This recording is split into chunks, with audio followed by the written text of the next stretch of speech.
সাকিব আল হাসানের 3টি চমৎকার তথ্য। নম্বর 1, সাকিব আল হাসান ছোটবেলা থেকেই ঘাড়তেরা। মাঠের ভেতরে অন্যায় দেখলে চুপ থাকার মানুষ তিনি নন। ছোটবেলায় ছিলেন দারুণ চঞ্চল, তবে পড়াশোনায়ও ছিলেন ভালো। কিন্তু তার আসল ভালোবাসা ছিল ক্রিকেটের প্রতি। এই খেলাটার প্রতি তার ছিল প্রবল নেশা, যা তাকে আজকের অবস্থানে নিয়ে এসেছে।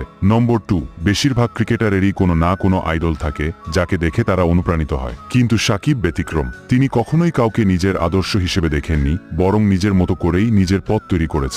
অবিশ্বাস্য ব্যাপার হলো, এক দশকের বেশি সময় ধরে তিনি আইসিসির র্যাঙ্কিংয়ে 1 বা 2 নম্বর অলরাউন্ডার হিসেবে ছিলেন, যা আজ পর্যন্ত আর কোনো ক্রিকেটার পারেননি।